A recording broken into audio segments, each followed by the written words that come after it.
આજરોજ સિંગવડ મામલતદાર કચેરી ખાતે દાહોદ જિલ્લા યુથ કોંગ્રેસ સમિતિના પ્રમુખ સંજયભાઈ નીનામાની અધ્યક્ષતામાં તમામ સામાજિક આગેવાનો અને દાહોદ જિલ્લા કોંગ્રેસના વરિષ્ઠ આગેવાનો અને કાર્યકર્તાઓની ઉપસ્થિતિમાં આવેદનપત્ર આપવામાં આવ્યું। દાહોદ જિલ્લાના સિંગવડ તાલુકામાં તોરણી મુકામે પહેલા ધોરણમાં અભ્યાસ કરતી 6 વર્ષની માસૂમ બાળકીની તોરણી પ્રાથમિક શાળાના આરએસએસ અને ભાજપના કાર્યકર્તા લપટ આચાર્ય ગોવિંદ નટ દ્વારા દુષ્કર્મની કોશિશ કરી ગળો દબાવી હત્યા કરવામાં આવી હતી। જે હત્યારા ગોવિંદ નટને જાહેરમાં ફાંસી આપવામાં આવે તેવી માંગ સાથે દાહોદ જિલ્લા યુથ કોંગ્રેસ દ્વારા રેલી સાથે સિંગવડ મામલતદારને આવેદનપત્ર આપી સિંગવડ મામલતદારશ્રીની કચેરી ખાતે જ ગુજરાતના મુખ્યમંત્રી શ્રી ભૂપેન્દ્રભાઈ પટેલના પુતળાનું દહન કરી ભારે વિરોધ નોંધાવ્યો હતો। જે કાર્યક્રમ અંતર્ગત દાહોદ જિલ્લા કોંગ્રેસ પ્રમુખ હર્ષદભાઈ નીનામા, દાહોદના પૂર્વ ધારાસભ્ય વજયસિંહ પડદા, ગરબાડાના પૂર્વ ધારાસભ્ય ચંદ્રિકાબેન બારિયા, ઝાલોદના માજી ધારાસભ્ય મિતેશ ગરાસિયા, રઘુભાઈ મચ્છાર, રમસુભાઈ હડીલા સહિત અનેક આગેવાનો કાર્યકર્તાઓ ઉપસ્થિત રહ્યા હતા। અને આ દરમિયાન મામલતદાર કચેરી સિંગવડ કમ્પાઉન્ડમાંથી ખાલી દારૂની બોટલો મળી આવતા સિંગવડ મામલતદાર કચેરીની મજાક ઉડી હતી અને પૂર્વ ધારાસભ્ય ચંદ્રિકાબેન દ્વારા અધિકારીઓ પર કટાક્ષ કરવામાં આવ્યો હતો। અહેવાલ સુરેશ મકવાણા, ગુજરાત બ્યુરો ચીફ। આજે સિંગવડ મુકામે 19 તારીખે જે તોરણી પ્રાથમિક શાળામાં નાની બાળકી 6 વર્ષ બાળકીનો બનાવ બન્યો એના અનુસંધાનમાં આજે યુથ કોંગ્રેસ તરફથી આવેદનપત્ર આપવામાં આવ્યું છે।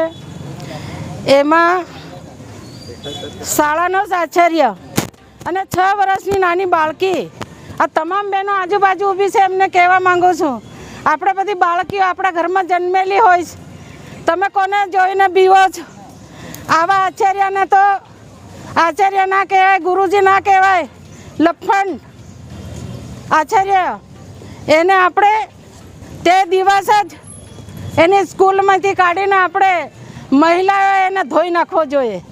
પણ આ ભાજપની સરકારમાં આ આરએસએસ ને જે સાવરવાનું કામ કર્યું છે, આરએસએસને જે ભાજપનું કામ કરે છે, આવા શિક્ષકો અમુક શાળામાં ઘણી બધી જગ્યાએ છે। ત્યારે શિક્ષણ મંત્રીને અમે કહેવા માંગીએ છીએ, સાહેબ આપ બી આદિવાસી છો અને અહીંના દાહોદ જિલ્લાના પ્રભારી છો, તો તમને અમે કહેવા માંગીએ છીએ આવા દીકરીઓના જે કાર્યો થાય છે આ નરાધમને, આવા શિક્ષક નરાધમને તાત્કાલિક ફાંસી આપવી જોઈએ, એને કોઈ રાહ દેખવી ના જોઈએ।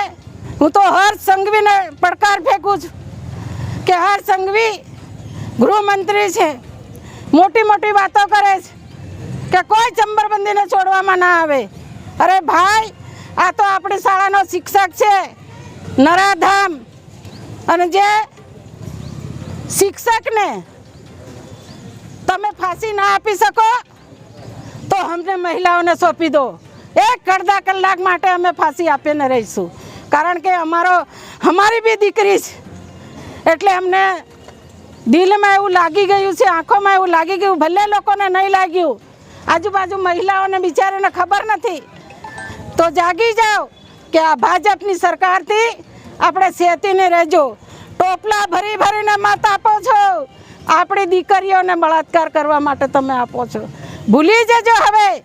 અને આપણી દીકરી સુરક્ષિત રહે, સારી રીતે ભણે એવી સ્કૂલમાં એવા શિક્ષકના હાથમાં આપણે સોંપીએ, એ જ વાત સાથે મારી વાત પૂરી કરું છું।